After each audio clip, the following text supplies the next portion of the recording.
Okay चलिए आज हम लोग जो चैप्टर स्टार्ट करने वाले हैं बिजनेस कम्युनिकेशन में, दैट इज लेसन नंबर 7, जिसका नाम है concept of e correspondence. E correspondence के बारे में सबसे पहले ये अंडरस्टैंड करते हैं, what do we mean by the word e. E का मतलब क्या हुआ? इलेक्ट्रॉनिक। यस, आजकल हर जगह हम लोग देखते हैं ई वर्ड का यूज होता है। ई कॉमर्स सुना है हम लोगों ने, देन ई मेल सुना है हम लोगों ने, ठीक है।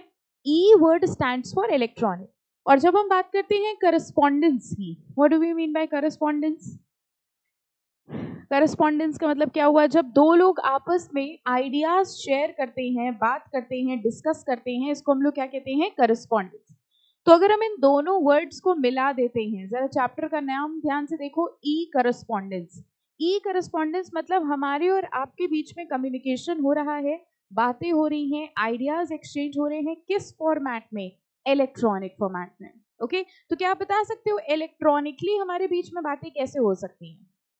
How can we talk electronically? Through internet. Okay, very good. Internet के थ्रू, ईमेल्स के थ्रू। यस, यानी अगर हम लोग देखें तो हमारे कॉर्पोरेट वर्ल्ड में मैक्सिमम कम्युनिकेशन करने का जो तरीका होता है that is through electronic mails. ठीक है, भेजा है कभी मेल भेजा है कभी? ईमेल आईडी है? ईमेल आईडी है? Okay okay. तो इस चैप्टर में हम लोग बेसिकली देखेंगे कि इंटरनेट क्या है, ई करस्पॉन्डेंस क्या है। ठीक है, चलिए। Today, in the 21st century, globalized world, the uses and needs for 24-hour availability system of internet have been unprecedented. आज हमें इंटरनेट 24 hours चाहिए, क्योंकि हर चीज, जो भी काम हम लोग करते हैं, कहीं ना कहीं वो किससे अटैच्ड होता है? इंटरनेट से।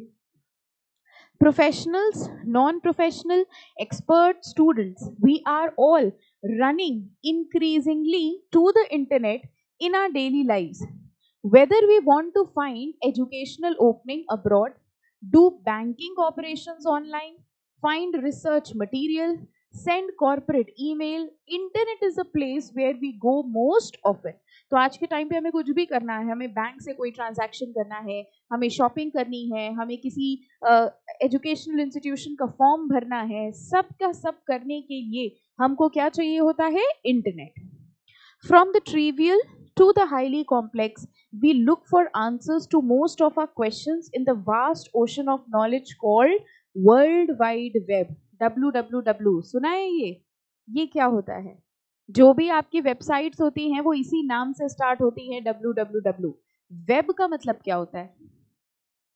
वेब का नॉर्मल जाल। यस, तो इंटरनेट एक जाल है। ठीक है, इंटरनेट एक बहुत बड़ा वेब है जिसके अंदर बहुत सारी चीजें हैं, और उस वेब से किसी भी चीज को ढूंढ के निकालने के लिए बताइए हम किस चीज का यूज करते हैं? उस वेब से किसी भी चीज को ढूंढ के निकालने के लिए आपके पास इंटरनेट है, वो वेब है। अगर आपको उस वेब से कुछ भी ढूंढ के निकालना है तो उसके लिए हम लोग यूज करते हैं ब्राउजर। ब्राउजर सुना है? जैसे आपका मोजिला होता है, गूगल क्रोम होता है, ठीक है, इंटरनेट एक्सप्लोरर होता है, ये होते हैं ब्राउजर। ये ब्राउजर उस वेब से आपकी रिक्वायर्ड इंफॉर्मेशन को ढूंढ के निकालेंगे। तो जब भी कभी आपको इंटरनेट से कोई इंफॉर्मेशन निकालनी होती है तो हम लोग उस वेब ब्राउजर का यूज करके उस वेब से वो इंफॉर्मेशन निकालते हैं। तो all the information on the internet is contained in this web, और इस वेब को ही हम लोग क्या कहते हैं? World wide web. अब जो हमारी वेबसाइट्स होती हैं, फॉर एग्जाम्पल अगर हम बात करें आपके इंस्टीट्यूट की वेबसाइट की, तो क्या आप बता सकते हो ICSI की वेबसाइट क्या है? ICSI.edu। ठीक है, www.icsi.edu। जितनी भी एजुकेशनल इंस्टीट्यूशंस होते हैं उनके आगे .edu लगता है। जितनी भी कमर्शियल साइट्स होती हैं उनके आगे क्या लगता है? कॉम लगता है। जितनी भी गवर्नमेंट वेबसाइट्स होती हैं GOV लगता है। ठीक है, हाँ, इन भी लगता है, GOV भी लगता है, डिपेंडिंग अपॉन कि उनको किस ब्राउजर में एड्रेस मिल पा रहा है। ठीक है, कुछ कॉम होते हैं, कॉम कमर्शियल से रिलेटेड होंगे, गवर्नमेंट वाले .gov होंगे, ठीक है, एजुकेशनल वाले EDU होंगे। नाउ जो भी आपकी वेबसाइट का एड्रेस है, for example www.icsi.edu, now this is a address in that whole web, उस पूरे जाल में, उस पूरे वेब में ये एक एड्रेस है। जैसे ही ये एड्रेस आप अपने ब्राउजर पे डालेंगे, वैसे ही आपको उस पूरे वेब पे ICSI की जगह पर लेके जाया जाएगा। फॉर एग्जाम्पल, इस पूरे वर्ल्ड में आपका एक एड्रेस है, वो एड्रेस जहां पर भी डाला जाएगा आपके घर का लोकेशन खुल जाएगा।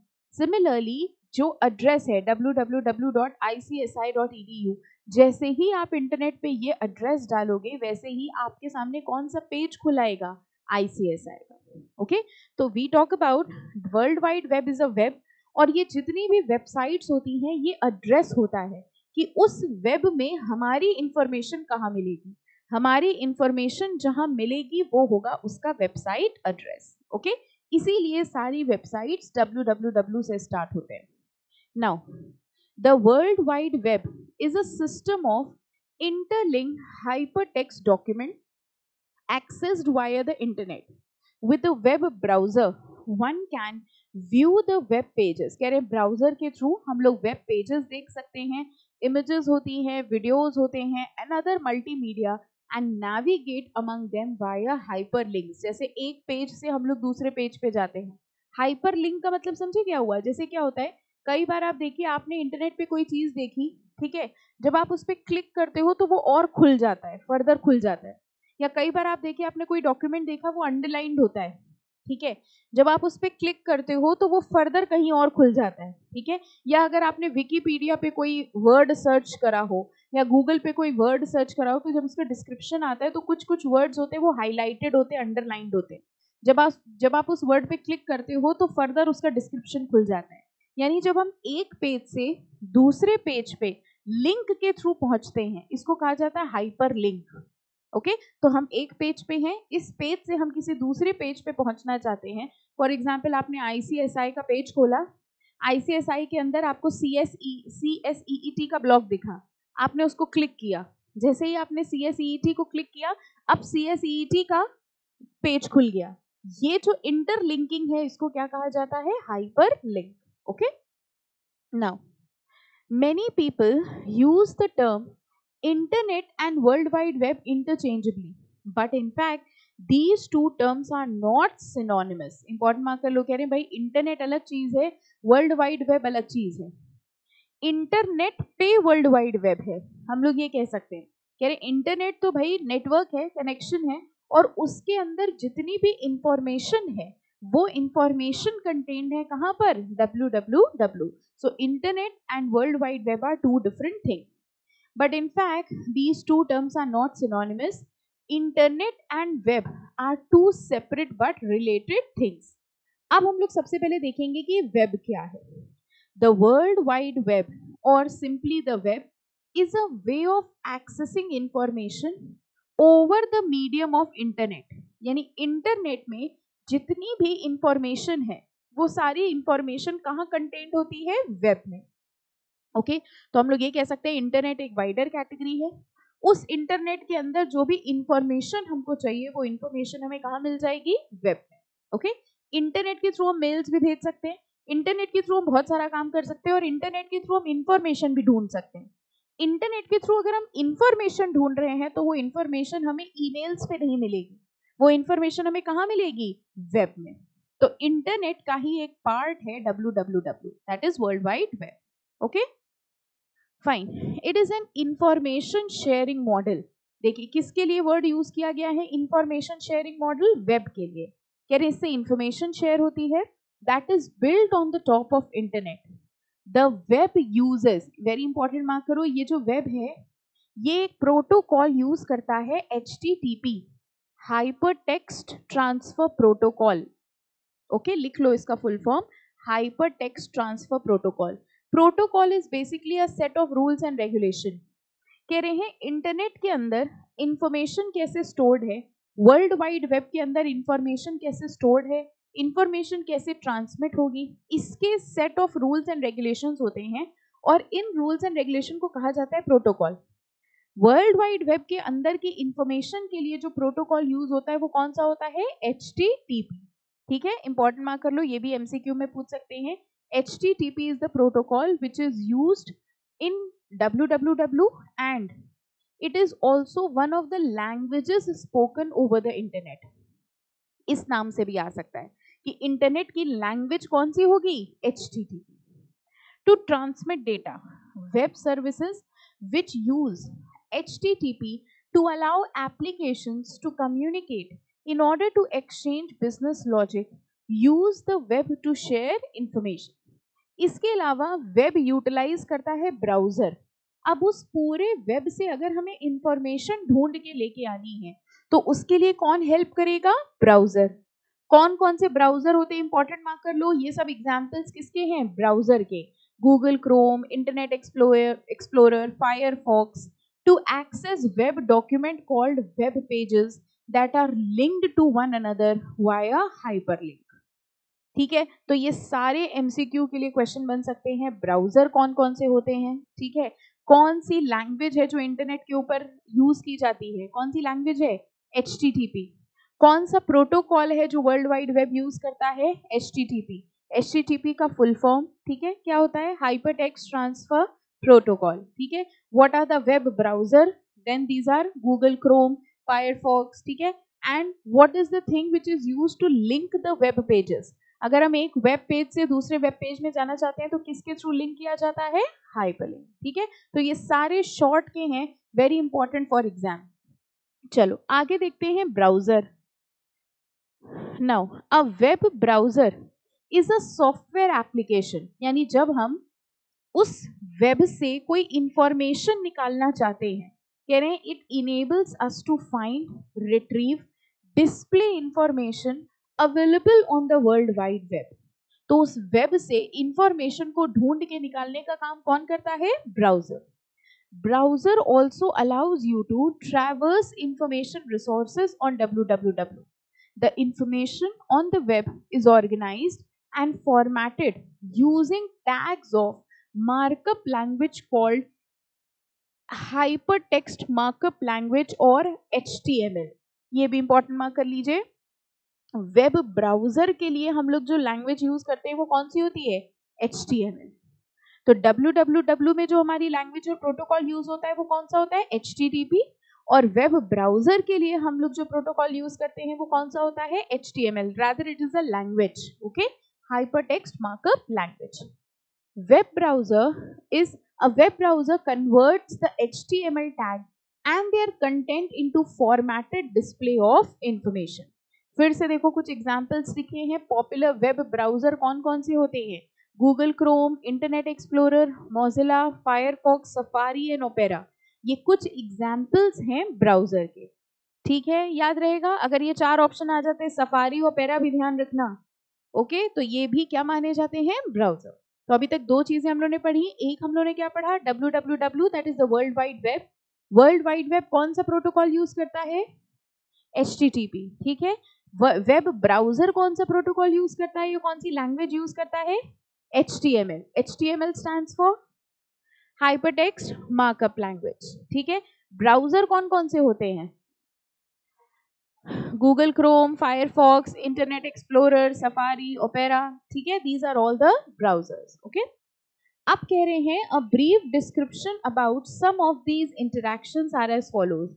कौन कौन से बटन्स होते हैं, देखिए जब आप इंटरनेट खोलते हैं तो ये सारे बटन्स आपको अवेलेबल होते हैं. बैकवर्ड एंड फॉरवर्ड बटन दिखा है कभी, जब आप इंटरनेट खोले तो लेफ्ट हैंड साइड में एक फॉरवर्ड का बटन होता है, एक बैकवर्ड का. क्या यूज होता है इससे बताइए. अगर हम प्रीवियस पेज पे जाना चाहते हैं तो बैकवर्ड बटन होगा, अगर हम फर्दर पेज पे जाना चाहते हैं तो फॉरवर्ड बटन होगा. Back button can be used by you for going back to the previously visited web page, whereas forward button is used to visit the next page. Next देखो, next कौन सा button होता है, tab. अच्छा, एक time पे दो तीन एप्लीकेशंस खोल सकते हैं. ऐसा हो सकता है आपने इंटरनेट चलाया, एक विंडो में आपने अपना फेसबुक खोला हुआ है, एक में आपने अपना व्हाट्सएप खोल लिया, एक में आपने वो खोल लिया. ऐसे तीन चार चीजें इकट्ठा खोल सकते हैं इंटरनेट पे कि एक टाइम पे एक ही काम कर सकते हैं, नहीं खोल सकते. ट्राई करके देखो, सब कर सकते हैं.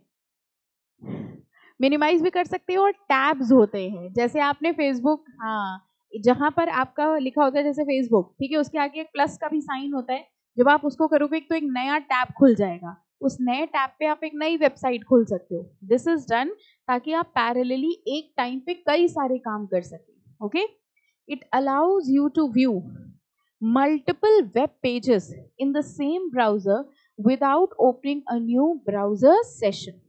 तो एक ब्राउजर आपने ओपन किया और उसी ब्राउजर में आप मल्टीपल पेजेस ओपन कर सकती हैं. कौन सा बटन यूज करके? टैब. फिर एक व्हाइट कलर का एड्रेस बार होता है जहां पर आप वेबसाइट का नाम टाइप करते हैं. Yes, that is what is known as the address bar, also known as URL bar.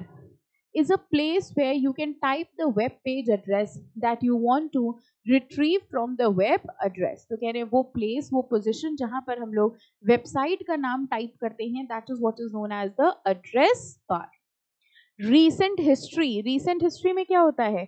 This shows the link to the web pages previously visited by you. यानी आपने इसके पहले कौन कौन से वेब पेजेस देखे हैं वो सब recent history में दिखाता है. रिफ्रेश के बटन से क्या होता है बताइए? रिफ्रेश देखा है? रिफ्रेश से क्या होता है? जब कभी इंटरनेट नहीं चलता है या लोड नहीं हो रहा तो होता है तो आप बार बार कौन सा बटन प्रेस करते हो? Refresh. This is also called as the reload button. It reloads the current web page. Stop, it cancels the loading of current web page. Home, this button will bring you back to the home page of your website. Home page is the first page of any website. And search box allows any term to be searched by search engine from the web. तो अगर ये सारी चीजें आपको actual में देखनी है तो आज थोड़ी देर के लिए इंटरनेट चलाइएगा, ठीक है, विद ड्यू परमिशन. अगर घर वाले कहें कि नेट क्यों चला रहे हो तो आप कह दीजिएगा हमको होमवर्क मिला है कि आज हमको आधा घंटा इंटरनेट चलाना है, ठीक है, लेकिन इंटरनेट चलाते वक्त ये सब चीजें देखनी है. ब्राउजर चलाना है, ब्राउजर के अंदर ये सारे बटन्स देखने हैं, टैब कहाँ है, एड्रेस बार कहाँ है, सर्च कहाँ है, ठीक है, ये सारी चीजें देखनी है और तब आपको ज्यादा क्लियर हो जाएगा कि इंटरनेट कैसे होता है. वैसे ये सारी चीजें आपको ज्यादा पता है, 2-4 बटन और होंगे जो आपको पता होंगे, शायद हमको ना पता हो, बुक वालों को ना पता हो, है ना. आजकल के बच्चे इंटरनेट सेवी ज्यादा हो गए, तो आप कहेंगे मैम ये तो बड़े कम दिए हैं, उसमें एक ये बटन भी होता है, उसमें एक ये बटन भी होता है. Okay, so internet is something very very common now days. चलो, व्हाट इज इंटरनेट? अभी तक तो हम लोग वर्ल्ड वाइड वेब के बारे में पढ़ रहे थे, अब हम लोग देखेंगे internet. Internet is, first line ही मार्क कर लो, network of network and is used for many application. सारे नेटवर्क्स का जो भी नेटवर्क होता है उसको हम लोग क्या कहते हैं? Internet. Internet allows you to share resources, applications with ease. Internet can carry any digital signal such as text, graphics, sound, video, animation. Today, Internet has thousands of networks and millions of users using many services. Internet is a massive network of network, a networking infrastructure. ये line भी underline कर लो, MCQ में पूछ सकते हैं. It is a network of network, जिसको हम लोग नेटवर्किंग इंफ्रास्ट्रक्चर भी बोलते हैं, ठीक है. It connects millions of computer together. बहुत सारे कंप्यूटर्स को साथ में जोड़ता है, जिसको हम लोग क्या कहेंगे? इंटरनेट. तो world wide web is a thing which is present in the internet. सबसे पहले इंटरनेट, इंटरनेट के अंदर वर्ल्ड वाइड वेब. इंटरनेट के अंदर बहुत सारी चीजें हैं, जिसमें से वन इज www वेब, जहां से हम लोग कोई भी इंफॉर्मेशन निकाल सकते हैं. ओके, नेक्स्ट आइए, लास्ट लाइन में मार्क करिए. इंटरनेट यूज करता है कौन सा प्रोटोकॉल? TCP/IP, ठीक है, ट्रांसमिशन या ट्रांसफर कंट्रोल प्रोटोकॉल और इंटरनेट प्रोटोकॉल. ये प्रोटोकॉल होता है किसका? इंटरनेट का, ठीक है. 2 पढ़ लिए, रादर 3 पढ़ लिए. HTTP किसका था? www का, ठीक है. उसके बाद HTML किसकी लैंग्वेज थी? ब्राउजर की, ठीक है. और इंटरनेट कौन सा प्रोटोकॉल यूज करता है? TCP/IP. Okay, the term internet and world wide web are often used in everyday speech without much distinction. Internet is global system of interconnected computer network. In contrast, web is one of the, अब देखो लिखा है, web is one of the services that runs on the internet.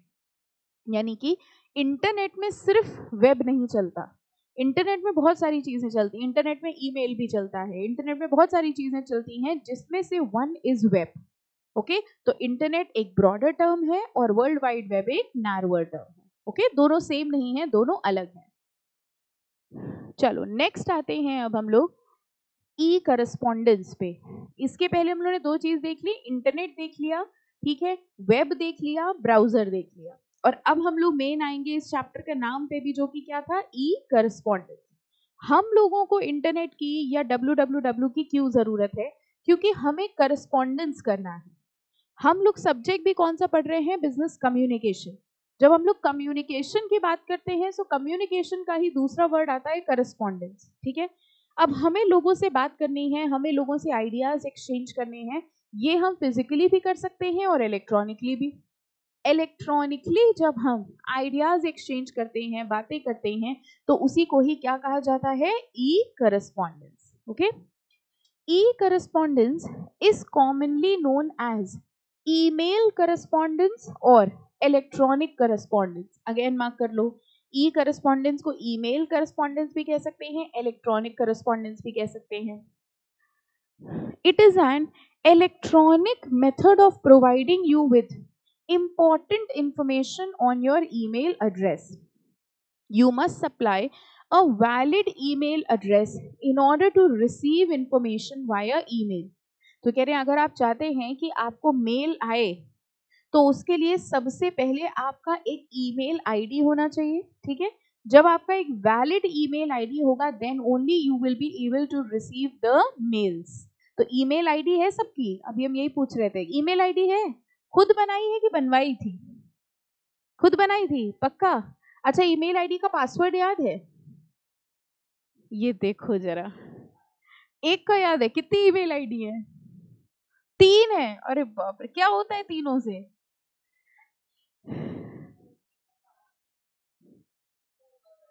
अच्छा, हाँ। ओ हो, एक school college के लिए, ताकि स्कूल वालों को ये ना पता चले यूट्यूब चल रहा है ना, यूट्यूब वालों को पता ना चले कि साथ में स्कूल भी चलता है। ओके ओके, तो एक यूट्यूब के लिए है और एक इसके लिए। आईसीएसआई में कौन सी आईडी दी है? स्कूल वाली, स्कूल वाली दी है। ओके ओके ओके, और एक एक आईडी है? एक ही आईडी है? आपकी भी एक ही आईडी है? ओके। वैसे आईडी का पासवर्ड नहीं रहता तो फॉरगॉट पासवर्ड का एक अच्छा सिस्टम बनाया गया है ना। हाँ बेटा, सिस्टम यही है। पहले आपको पता है फॉरवर्ड पासवर्ड का कोई सिस्टम नहीं होता था, तो सबसे बड़ी प्रॉब्लम यही होती थी, लोग अपने पासवर्ड ही भूल जाते थे। तो इंटरनेट वालों को ये समझ में आया कि फॉरगॉट पासवर्ड सबसे इंपॉर्टेंट चीज है आज की तारीख में। और जब से ये फॉरगॉट पासवर्ड का सिस्टम आया है तब से हम लोग कुछ भी पासवर्ड रख देते हैं, क्योंकि हम लोग को पता है अगली बार तक याद रहना नहीं है ना। तो we can easily forget the password and then we can retrieve the another one. दूसरी चीज ये भी, आजकल हर चीज के तो पासवर्ड हैं। आप ईमेल आईडी बनाइए तो पासवर्ड, आप अपना अकाउंट, आईसीएसआई में भी आपका जो अकाउंट क्रिएट हुआ है उसका भी लॉगिन आईडी पासवर्ड, ठीक है। तो इतने सारे पासवर्ड याद नहीं रहते, तो उन्होंने कहा भैया इन लोगों से तो याद रहा नहीं जाएगा, एक सिस्टम बना लो फॉरगॉट पासवर्ड का। उससे हम लोग को बड़ी मजा आ गई है ना, तुरंत फॉरगॉट पासवर्ड किया, सोचने की कोशिश भी नहीं करते अब हम लोग, इतना दिमाग कौन लगाए, है ना। इमीडिएटली फॉरगेट पासवर्ड कर दिया। अच्छा, ईमेल आईडी है, ओके। कितनी फ्रीक्वेंटली आप अपनी ईमेल आईडी चेक करते हो? अगला सवाल, कभी करते हो? नहीं करते हो ना, बहुत कम करते हो। बना दी लोगों के लिए कि आपको जो भेजना है हमको भेजो, है ना, हम चेक नहीं करेंगे। ओके, तो एक ये भी प्रॉब्लम है कि we all are not having a habit of checking email ID. अच्छा ये बताओ, व्हाट्सएप के मैसेज ज्यादा चेक करते हो कि ईमेल आईडी ज्यादा चेक करते हो? ऑब्वियसली व्हाट्सएप तो 2-2 मिनट में चेक होता है ना। कई बार तो कुछ नहीं आता है तब भी हम लोग फोन लेके बैठते, शायद कोई आ रहा होगा। किसी का टाइपिंग भी दिख जाता है तो भी हम उसको खोल के बैठ जाते हैं कि हमारे लिए कुछ लिख रहा है ना। ईमेल आईडी जो प्रोफेशनल कम्युनिकेशंस के लिए यूज किया जाता है, जनरली लोग उसको चेक नहीं करते हैं। नाउ आईसीएसआई के स्टूडेंट्स हैं, क्योंकि आप कंपनी सेक्रेटरी के स्टूडेंट्स हैं, तो 2-3 चीजें हम आपको बता दें। सबसे पहली चीज, जब आपने अपना यहाँ रजिस्ट्रेशन कराया, ठीक है, तो आपको अपनी एक ईमेल आईडी देनी थी। आईसीएसआई के जो भी कम्युनिकेशंस होते हैं, आपका जो एडमिट कार्ड आएगा, जो भी पासवर्ड आता है, लॉगिन आईडी आता है, ये सब कुछ उस ईमेल पे आता है, ठीक है। और इसलिए वो ईमेल संभाल के रखना बहुत ज़रूरी है। आईसीएसआई के जितने कम्युनिकेशंस होंगे आपको, वो आपको फ़ोन नहीं करेंगे, व्हाट्सएप भी नहीं करेंगे, सारे कम्युनिकेशंस आपकी मेल आईडी पे आते हैं। ये इंपॉर्टेंट बात तो थी, इससे ज़्यादा इंपॉर्टेंट बात अब समझो। ईमेल में एक ऑप्शन होता है स्पैम फोल्डर का। अगर आपने कभी देखा हो तो ईमेल आईडी कभी खोलना, ठीक है, मेल खोलना, और उसमें एक ऑप्शन आता है स्पैम फोल्डर का। स्पैम का मतलब क्या होता है? जो अनवांटेड मेल्स होती हैं।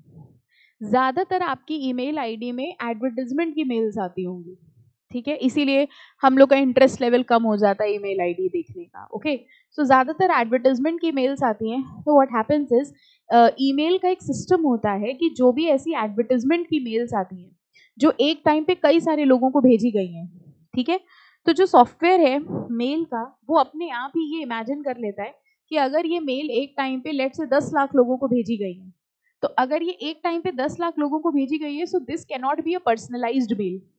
ये आपकी पर्सनल मेल नहीं हो सकती, क्योंकि ये एक टाइम पे 10 लाख लोगों को भेजी गई है। तो इसका नेचर होगा एडवर्टाइजमेंट का। और अगर इसका नेचर एडवर्टाइजमेंट का है, तो आपके लिए उस सॉफ्टवेयर ये हेल्प करता है कि ऐसी अनवांटेड मेल जो आपके लिए जरूरी नहीं है, उनको स्पैम फोल्डर में डाल देता है, सो दैट आपका जो एक्चुअल इनबॉक्स है वो भर ना जाए, ठीक है। अब स्पैम फोल्डर में ऐसी मेल्स जाते रहते हैं, और 30 डेज बाद, 50 डेज बाद, 60 डेज बाद वो मेल ऑटोमेटिकली डिलीट हो जाते हैं। इससे आपका स्पैम फोल्डर खाली होता रहता है, अनवांटेड मेल्स आती रहती हैं, ठीक है। और जो जो आपके सॉफ्टवेयर को लगता है जो आपके लिए इंपॉर्टेंट मेल है, जैसे कुछ मेल्स होती है जिसमें स्पेसिफिकली होता वो भी एडवर्टाइजमेंट है, लेकिन आपका नाम लिख के आता है, डियर दिस, डियर दिस, उसको वो स्पैम में नहीं डालता, वो आपके इनबॉक्स में आ जाता है। After all that is a software, उसके अंदर पहचानने की कला थोड़ी कि कौन सा आपका पर्सनल मेल है, कौन सा एडवर्टाइजमेंट है। वो तो एक रफली एस्टिमेट करता है कि भाई अगर ये मेल एक टाइम पे 10,000 लोगों को भेजा गया है, तो ये एडवर्टाइजमेंट नेचर का होगा, तो इसको मेन इनबॉक्स में डालने की बजाय इसको स्पैम फोल्डर में डाल दो, ठीक है। और स्पैम फोल्डर वाला ऑटोमेटिकली डिलीट हो जाता है 30 डेज बाद, ठीक है। अब काम की बात समझो, आईसीएसआई की जो मेल्स आती हैं वो कई बार स्पैम फोल्डर में आ जाती है। उसका रीजन क्या है? आईसीएसआई भी एक टाइम पे बहुत सारे बच्चों को भेजता है। अब आईसीएसआई को मान लीजिए कोई इन्फॉर्मेशन भेजनी है, और उसको एक टाइम पे बहुत सारी इन्फॉर्मेशन भेजनी है, तो उसने बहुत सारी इन्फॉर्मेशन भेजी। आपके ईमेल के सॉफ्टवेयर ने तो बस ये देखा कि इन्होंने एक टाइम पे 10,000 लोगों को ईमेल भेजी है। अगर ऐसा है तो इसका नेचर एडवर्टाइजमेंट है, जबकि वो एडवर्टाइजमेंट नहीं है, वो आपके इंस्टीट्यूट की मेल है, ठीक है। लेकिन आपके ईमेल सॉफ्टवेयर ने ऑटोमेटिकली उसको कहाँ डाल दिया? स्पैम फोल्डर पे, ठीक है। अब हो सकता है उसमें लिख कर आया हो, your registration due to lack of documents, your registration has been cancelled. जरा एग्जाम्पल समझना हमारा, आपने आईसीएसआई में रजिस्ट्रेशन कराया, डरने की बात नहीं है, डराते हम कभी है ही नहीं, है ना। आपने आईसीएसआई में रजिस्ट्रेशन कराया, उसके बाद आप अपना तसल्ली से पढ़ाई करने लग गए, आपने पूरी तैयारी कर ली, फिर आपने देखा हमारा एडमिट कार्ड नहीं आ रहा है, ठीक है। आपका एडमिट कार्ड नहीं आया, बड़े परेशान हो गए कि भाई हमने पूरी तैयारी कर ली, सब कुछ याद कर लिया, पढ़ाई कर लिया, कोचिंग ज्वाइन कर ली, सब कुछ कर लिया, इतना पैसा लगा दिया, हमारा एडमिट कार्ड नहीं आ रहा है। फिर आपने जरा जांच पड़ताल शुरू करी, तो आपसे कहा गया अपनी मेल आईडी चेक करो, आईसीएसआई से कोई मेल तो नहीं आया था। जनरली लोग जब मेल आईडी चेक करते हैं तो दे चेक ओनली देयर इनबॉक्स। उन्होंने क्या चेक किया? इनबॉक्स। इनबॉक्स में कोई मेल नहीं था, उन्होंने कहा कोई मेल नहीं आया, ठीक है। अब हुआ क्या, कुछ टाइम पहले आपकी स्पैम फोल्डर पर आईसीएसआई का एक मेल आया था कि क्योंकि आपके डॉक्यूमेंट्स कंप्लीट नहीं है, इसलिए आपका रजिस्ट्रेशन कैंसिल हो रहा है। क्योंकि हम लोगों को अपनी ईमेल आईडी देखने की आदत नहीं है, ठीक है, हम लोग को लगता है सारी बेकार की मेल्स आती हैं, और अगर हम इनबॉक्स देखते भी हैं तो स्पैम फोल्डर तो कभी नहीं देखते, ठीक है। तो वो आईसीएसआई ने हमको चिट्ठी भेजी, और क्योंकि हमने वो चिट्ठी नहीं पढ़ी, तो 30 दिन बाद वो चिट्ठी ऑटोमेटिकली डिलीट। अब हुआ ये कि आपका रजिस्ट्रेशन कैंसिल हो चुका है, लेकिन आप पढ़ाई पे पढ़ाई किए चले जा रहे हैं। कई बार ऐसा भी होता है, इंस्टीट्यूट आपको वार्निंग भी देता है, जैसे इंस्टीट्यूट की तरफ से चिट्ठी आई कि आपके डॉक्यूमेंट्स कंप्लीट नहीं है, अगले 30 डेज में अपने डॉक्यूमेंट अपलोड कर दीजिए, नहीं तो आपका रजिस्ट्रेशन कैंसिल हो जाएगा। अब आपको ये इंफॉर्मेशन मिले कब? ना आप ईमेल देखते हो, ना आप इनबॉक्स देखते हो, और स्पैम फोल्डर तो आपको आज पता चला क्या होता है, ठीक है। आपको दिखा कई बार, लेकिन आपने सोचा हमें क्या करना है, जब तक हमारा यूज नहीं पड़ रहा, हमसे क्या मतलब स्पैम क्या होता है, ट्रैश क्या होता है, वहीं ट्रैश भी लिखा होता है, ठीक है। So this is the thing, इसलिए हम आपको बता रहे थे, बहुत इंपॉर्टेंट है। कई बार बच्चे हमसे कहते हैं मैम आईसीएसआई से कोई मेल ही नहीं आ रहा है, मेल ही नहीं आ रहा है। मैंने कहा बेटा जरा स्पैम फोल्डर चेक करो, हो सकता है स्पैम फोल्डर में पड़ा हो। So many of the time this happens कि आईसीएसआई का मेल स्पैम फोल्डर पे होता है। तो आज से एक बड़ा इंपॉर्टेंट काम आपको समझ में आ गया कि पढ़ाई तो ठीक है, पढ़ाई साइड में, है ना, इनबॉक्स जरूर चेक करना है, ईमेल जरूर चेक करना है, स्पैम फोल्डर जरूर चेक करना है कि आईसीएसआई का कोई मेल आ रहा है कि नहीं आ रहा है। अगर इंस्टीट्यूट की तरफ से आपको मेल आ रहे हैं तो ठीक है, अच्छी बात है। ठीक है, अभी भी अगर आप खोल के देखोगे जिनका भी रजिस्ट्रेशन हुआ है तो अभी भी आपके पास कई मेल्स आ चुके होंगे, वो नॉर्मल आते हैं कि इंस्टीट्यूट ये प्रोग्राम ऑर्गेनाइज कर रहा है, ये कर, ऐसे मेल्स भी आएंगे। ठीक है, इंपॉर्टेंट उसमें से वो होता है जिसमें आपका एडमिट कार्ड आता है, लॉगिन डिटेल्स आते हैं। तो अभी जैसे जैसे आपका एग्जाम पास आएगा फिर आपको वो मेल आएगी जिसमें आपका लॉगिन आईडी लिखा होगा, पासवर्ड लिखा होगा। ठीक है, तो इसलिए अपनी ईमेल आईडी को बहुत संभाल के और ध्यान से रखें। कुछ बच्चे क्या करते हैं, किसी से बनवा ली ईमेल आईडी, उसने बना दी, उसी ने पासवर्ड रख दिया। अब हमारी ईमेल आईडी इस दुनिया में एग्जिस्ट करती है लेकिन हमको उसके बारे में कुछ नहीं पता। क्यों? क्योंकि किसी और ने हमारे लिए बनाई। ठीक है, अच्छा वो भी क्यों बनाते हैं? क्योंकि as far as I think, हमें बहुत ज़्यादा याद तो नहीं है, लेकिन शायद फेसबुक और इन सब में लॉगिन करने के लिए you need an email ID, ऐसा होता था पहले। ठीक है, कि जब आपको अकाउंट खोलना है, मे बी इंस्टा तो हमें पता नहीं, हम इंस्टा से बहुत दूर हैं, ठीक है, हमें कोई नॉलेज नहीं है, लेकिन हाँ फेसबुक के लिए ऐसा होता था कि अगर आपको फेसबुक पे अपना अकाउंट खोलना है तो आपको ईमेल आईडी डालनी पड़ती है। अब बच्चों को लगता है कि अच्छा फेसबुक के लिए हमें ईमेल आईडी चाहिए, बना लो ईमेल आईडी कुछ भी। But when you are into professional course then you have to check your email ID continuously. ठीक है, इवन जब आप कंपनी में जाएंगे वहां तो बातें ही ईमेल के थ्रू होती हैं। ओके, तो वहां पर तो जितना फ्रीक्वेंटली आप अपना व्हाट्सएप चेक करते हो उससे ज्यादा फ्रीक्वेंटली आपको मेल चेक करनी पड़ेगी। पता चला बॉस ने आपको मेल भेजी है कि अगले 1 घंटे में हमको डॉक्यूमेंट्स चाहिए, आपने वो मेल खोली 30 दिन बाद। हाँ, होता है ऐसा। बॉस ने लिखा था urgently require these documents in another 1 hour और यू विल बी फायर्ड। आप वो मेल खोल रहे हैं 30 दिन बाद, अरे 30 दिन पहले ही हमको फायर कर दिया गया था, हम तो फर्जी बैठ रहे हैं यहाँ पर बिना सैलरी के। सो वहां पर ईमेल आईडी चेक करते रहना बहुत इंपॉर्टेंट है। ठीक है, तो एक एक स्क्रीन पे तो आपकी ईमेल खुली रहती है, बाकी स्क्रीन पे आप अपना काम करोगे। सो अब अपनी हैबिट बना लीजिए, अगर मेल आईडी नहीं है तो मेल आईडी बना लो। ठीक है, तो keep on checking your mails. चलो, concept of email. Electronic mail और email as is commonly called is a process of sending or receiving a computer file. Mark कर लो definition.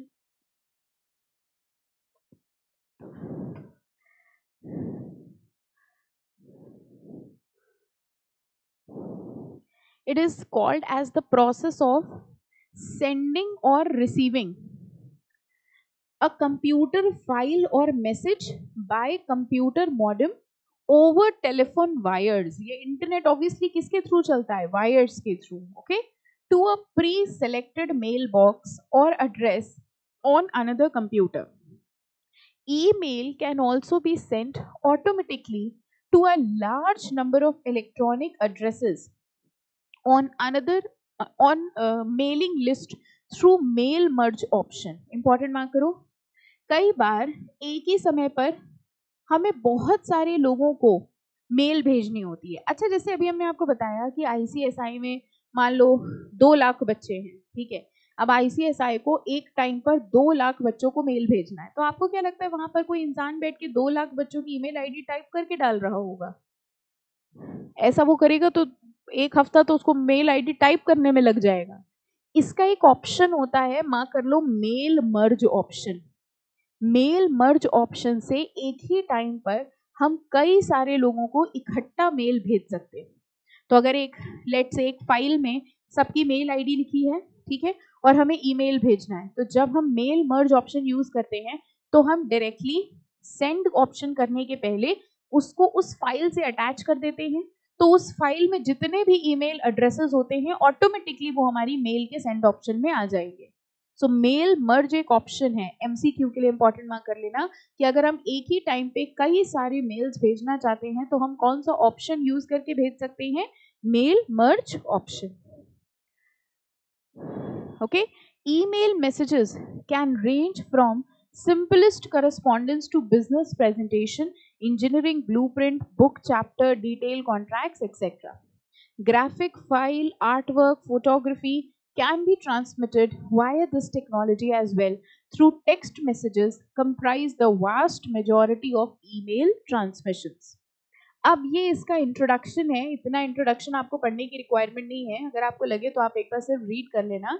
यहाँ पर आ जाओ फिर से, electronic mail known commonly by its abbreviation email is probably the most used medium of communication today।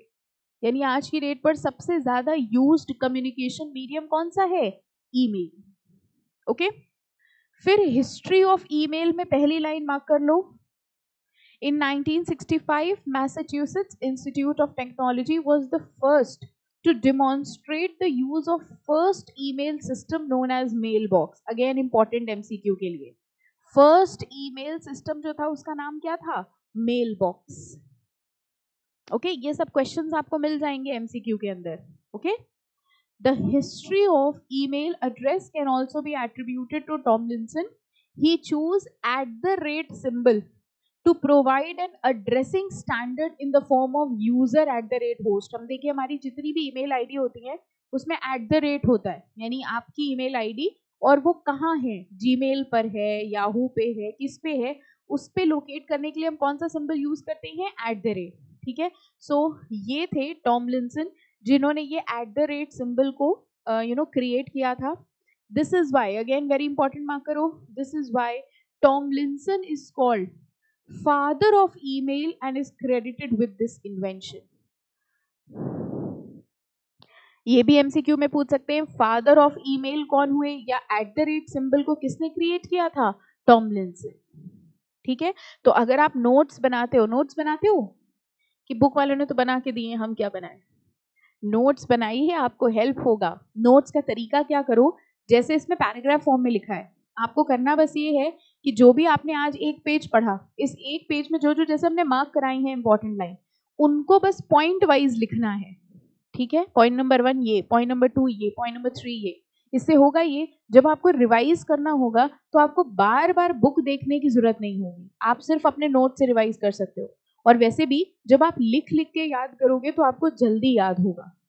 ये एक scientifically proven formula है कि आपने अगर कोई चीज देखी और पढ़ी या देखी और लिखी तो ज्यादा याद कौन सा रहता है? लिखने वाला। ठीक है, और वैसे भी अभी CSET में ऐसा नहीं है कि आप ओवरबर्डन्ड हो, है ना, बहुत ज्यादा पढ़ाई है, पूरे दिन पढ़ते रहते हैं, ऐसा तो बिल्कुल भी नहीं है ना। आधा घंटा, 1 घंटा, 2 घंटा किताब खोल ली, बहुत बड़ी बात हो जाती है। तो इसलिए नोट्स बनाने की हैबिट बनाइए। जितने भी चैप्टर्स हैं उन सारे चैप्टर्स के आपको नोट्स बनाने हैं, ऑल द सब्जेक्ट्स। ठीक है, तो आपको ये रजिस्टर लेना होगा। किसी भी सब्जेक्ट का कोई नोट्स नहीं बनाया अभी तक? बनाया है ना? बुक गंदी करी, अब रजिस्टर गंदा करके देखो। ठीक है, जब टाइम है तो बाय हुक एंड क्रुक सब कुछ करो, सब कुछ करके देखो। कॉलेज की पढ़ाई, अरे कॉलेज की कोई पढ़ाई होती है? कॉलेज में कोई पढ़ाई नहीं होती, कॉलेज की पढ़ाई कोई पढ़ाई नहीं होती है। ठीक है, तो कॉलेज की पढ़ाई से भूल जाओ, इसके नोट्स सब रेडी होने चाहिए सारे। ठीक है, तो जो जो चैप्टर है, अब क्योंकि आपने हमको बता दिया है कि आप नोट्स नहीं बनाते हैं, इसलिए अब हम आपके नोट्स चेक किया करेंगे। ठीक है, ओके। तो जितना जितना रोज डेली बेसिस पे आपका काम हो जाएगा, नेक्स्ट डे पे आप उसका रजिस्टर लेकर आओगे और हम लोग उसके नोट्स चेक करेंगे। ठीक है, आप एग्जेम्प्टेड हो, अगर आप चाहो तो आप ना करना। ठीक है, अब सोचो वो क्यों एग्जेम्प्टेड, वो छोटी बच्ची है अभी। ठीक है ओके, तो she has a lot of time अभी, तो शी कैन डू इट, है ना। ठीक है, तो आपका ये जरूरी है करना, हर चैप्टर के नोट्स हमें पूरा डिटेल नहीं चाहिए, जितना जितना मार्क कराया है बस उनको पॉइंटर्स के फॉर्म में, सच दैट हर चैप्टर के कम से कम 40-50 पॉइंट्स बन जाए। ओके, फिर डेली बेसिस पे आपको वो रिवाइज करना है तो वो आपके माइंड में सेट हो जाएगा। ठीक है, तो नेक्स्ट टर्न पे हम इस चैप्टर के नोट्स देखेंगे। ओके, चलो, हाँ नेक्स्ट आ जाओ। अब ये सब इसका वही है हिस्ट्री। इसमें बस एक चीज ये कर लेना, जो जो आपको ये फुल फॉर्म दिख रहे हैं, जैसे फाइल ट्रांसफर प्रोटोकॉल FTP होता है, ठीक है, then simple mail transfer protocol SMTP होता है। ओके, ये सारे फुल फॉर्म्स मार्क कर लेना। POP पोस्ट ऑफिस प्रोटोकॉल, ठीक है, ये सारे full form. IMAP internet message access protocol, जितने भी फुल फॉर्म्स दिख रहे हैं ये सारे फुल फॉर्म्स इसमें से मार्क कर लेना, बाकी हिस्ट्री एज करने की रिक्वायरमेंट नहीं है। अब आ जाते हैं फीचर्स ऑफ ईमेल। कह रहे ईमेल के क्या फीचर्स है। सबसे पहला है इलेक्ट्रॉनिक, ऑब्वियसली ईमेल किस फॉर्मेट में होता है? इलेक्ट्रॉनिक फॉर्मेट में. It is an electronic mode of message transmission. और कौन सी लैंग्वेज यूज होती थी इसमें? HTML. ठीक है, जो हम लोग ब्राउजर में भी यूज करते थे, hypertext markup language. That is the language which is use to transmit messages via email. Okay. Computer code use to create web pages. Cost effective होता है. ईमेल भेजना कॉस्ट इफेक्टिव हुआ कि चिट्ठी भेजना कॉस्ट इफेक्टिव हुआ? Email में तो कुछ भी नहीं चाहिए, बस एक क्लिक पे आपने इंफॉर्मेशन भेज दी. Okay. It is one of the cost effective models of fast communication. Today with the advent of smartphones, communicating through email has become even more cost effective. Packages. अब जैसे क्या होता है, बड़ी बड़ी कंपनीज होती है, उसमें बहुत सारे एम्प्लॉयज होते हैं. मान लो रिलायंस कंपनी है, रिलायंस कंपनी में 10,000 एम्प्लॉयज हैं. अब उनको अपने एम्प्लॉयज को हर वक्त मेल भेजनी होती है. अगेन, अभी हमने आपको बताया था, अगर हमें बहुत सारे लोगों को एक ही टाइम पे मेल भेजनी हो तो हम कौन सा ऑप्शन यूज करते हैं? Mail merge option. ठीक है. इसी तरह से कंपनीज क्या करती है, अब उनके इतने सारे एम्प्लॉयज हैं और उनको हर वक्त उन एम्प्लॉयज को कुछ ना कुछ मेल भेजनी है, तो वो ऐसे मेल मर्ज ऑप्शन के ही पैकेजेस ले लेते हैं. ठीक है. पैकेजेस मतलब जैसे ये मैसेंजर हो गया, आउटलुक हो गया, ये पैकेजेस होते हैं जिससे ये एक टाइम पे बहुत सारे लोगों को मेल्स भेज सकते हैं. अब जैसे किसी कंपनी के लिए स्पेसिफिकली मैसेंजर, जैसे पर्सनल मैसेंजर होता है, आपने देखा है. ठीक है. फेसबुक का मैसेंजर होता है, वैसे ही मेरी कंपनी का एक मैसेंजर है, इसमें वही सारे लोग कनेक्ट हो सकते हैं जो मेरी कंपनी के एम्प्लॉयज होंगे. So this is how we can connect to all the employees of the company. तो ये बने बनाए पैकेजेस होते हैं जो हम अपनी कंपनी के लिए ले सकते हैं. मान लो मेरी कंपनी में 4-5 लोग हैं, तो हमको मैसेंजर की जरूरत ही नहीं है. लेकिन हाँ, अगर मेरी कंपनी में 10,000 लोग हैं, 20,000 लोग हैं, हम सबसे एक ही टाइम पे बात करना चाहते हैं, तो हम ऐसे पैकेजेस ले सकते हैं जो ईमेल के साथ में प्रोवाइड कराए जाते हैं. ठीक है. यही कंपनीज ही प्रोवाइड कराती है, जो ये गूगल है एंड ऑल है, they all provide these packages. Okay. So packages like messenger and Outlook help us to compose new mail, forward the received one to one, or all of the people whose email addresses are stored in the address box. They allow us to change font, size, color of the text, highlight, delete, store, save, align. मतलब हम अपने हिसाब से अपनी email को change कर सकते हैं और चेंज करके उस मेल को हम बहुत सारे लोगों को एक ही टाइम पे सेंड कर सकते हैं. Interface. An interface between email program and word processing program allows us to cut, copy and paste material from one place to another. Interface means जहाँ पे हम कट कॉपी करके कोई भी इंफॉर्मेशन पेस्ट कर सकते हैं. जैसे अगर आपने कभी मेल भेजी हो तो एक ब्लैंक स्क्रीन रहती है जिसमें आप कुछ भी मैसेज लिख सकते हो. ठीक है. इसके अलावा अगर हम कोई बड़ा डॉक्यूमेंट भेजना चाहते हैं तो कैसे भेजेंगे? मतलब मान लीजिए हम आपको कोई मेल भेजना चाहते हैं और उस मेल के साथ हम 4-5 पन्ने का, हाँ 4-5 पन्ने का एक डॉक्यूमेंट भेजना चाहते हैं, तो वो 4-5 पन्ने का डॉक्यूमेंट हम कैसे भेजेंगे? अटैचमेंट. अगर आप कभी मेल खोलो तो नीचे देखो पिन की तरीके का एक ऐसा बना होता है, पिन की तरीके का सिंबल बना होता है. वो पिन के सिंबल का मतलब होता है अटैच फाइल. जैसे ही आप उसको क्लिक करोगे तो वो आपके डेस्कटॉप की या कंप्यूटर की सारी फाइल्स दिखाने लगेगा, और जो भी आप अटैच करना चाहते हो वो फाइल आप अटैच करके मेल के थ्रू भेज सकते हो. ओके. तो जो छोटे मोटे मैसेजेस होते हैं वो हम लोग यही इंटरफेस पे ही लिख देते हैं. जो बड़े डॉक्यूमेंट्स हमें भेजने होते हैं वो हम लोग अटैचमेंट के थ्रू सेंड करते हैं. ओके. देखो अगला ऑप्शन ही वही है, attachment. The attach option allows us to share document, worksheet, presentation, pictures and videos along with the mail. Spam. देखो अभी हमने आपको बताया था स्पैम, अनसॉलिसिटेड और जंक मेल. वेरी इंपॉर्टेंट, इसका क्वेश्चन बहुत मिलता है. स्पैम का और ट्रैश का क्वेश्चन बहुत मिलता है.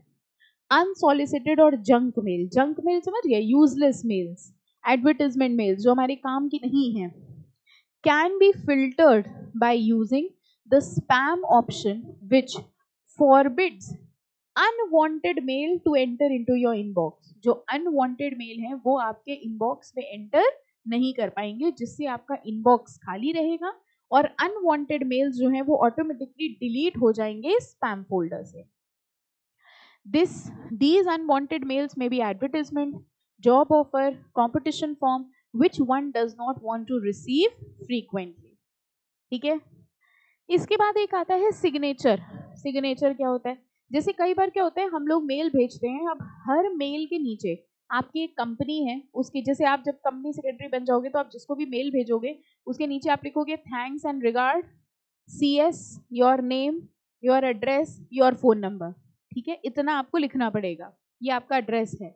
ओके, ये आपका सिग्नेचर है। सिग्नेचर मतलब साइन नहीं, सिग्नेचर मीन्स वो आइडेंटिटी 2-3 लाइन की जिससे आपको पहचाना जाएगा। नाउ आप जिसको भी मेल भेजोगे, ठीक है, आपको ये लास्ट में टाइप करना पड़ेगा। तो हम लोग क्या करते हैं, हम लोग इसका अपना एक सिग्नेचर बना के रख लेते हैं। ठीक है, सेव कर लिया। अब ये हम जो भी मेल भेजेंगे उसमें ऑटोमेटिकली ये आ जाएगा। जैसे ही आपने मेल लिखा वैसे ही नीचे अपने आप आ गया thanks and regard CS this, your name, your number. यानी एक बार हमने इसका फॉर्मेट बना के सेव कर लिया। ठीक है, अब ये आपकी हर मेल में ऑटोमेटिकली आ जाएगा, जिससे हर बार आपको ये डिटेल्स टाइप करने की रिक्वायरमेंट नहीं होगी। इसको कहा जाता है सिग्नेचर। ठीक है, तो आज आपका होमवर्क यही है, आपको करना क्या है, आपको ईमेल खोलना है, अपना मेल आईडी खोलना। ठीक है, और आपको हमें एक मेल भेजनी है, कुछ नहीं करना, बस हाय लिख देना।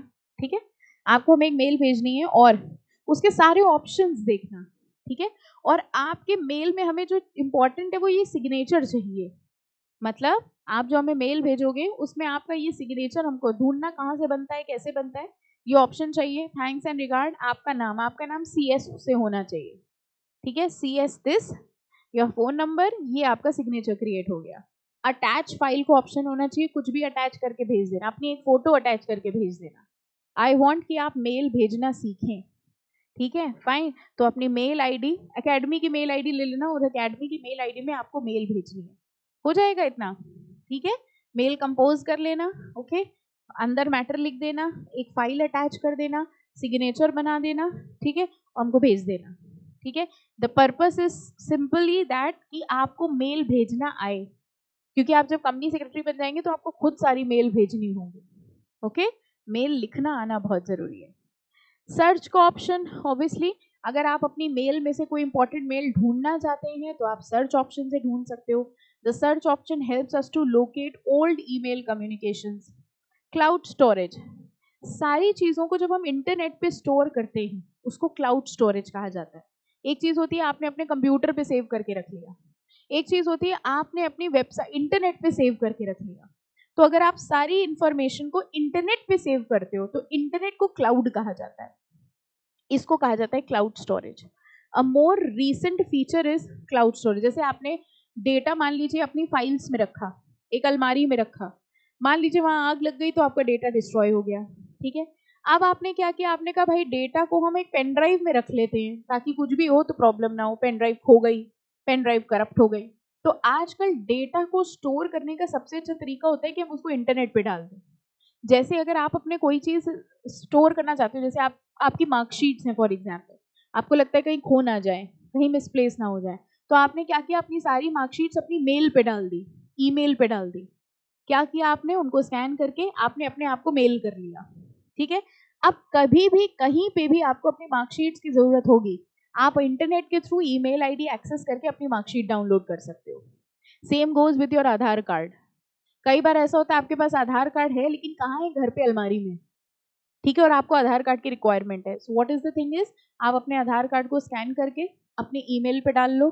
ठीक है, ताकि इंटरनेट तो कहीं से भी खोल सकते हो ना, आप किसी दूसरे शहर में हो, अब आपको अचानक से आधार कार्ड की रिक्वायरमेंट हो गई, आपने क्या किया, अपना ईमेल खोला, ईमेल से आपने अपना आधार कार्ड डाउनलोड किया, उसका प्रिंट निकाला and your Aadhaar is ready. तो जब हम इंफॉर्मेशन को इंटरनेट पे स्टोर कर देते हैं इसको कहा जाता है क्लाउड स्टोरेज। तो आजकल जितनी भी कंपनीज हैं they are all storing their data in cloud storage. तो ये सब यहाँ स्टोर होता है, गूगल ड्राइव, ड्रॉप बॉक्स, ये बड़ी बड़ी कंपनीज यूज करती हैं अपने डेटा को स्टोर करने के लिए। ओके, तो any information which is saved on the internet is known as cloud storage.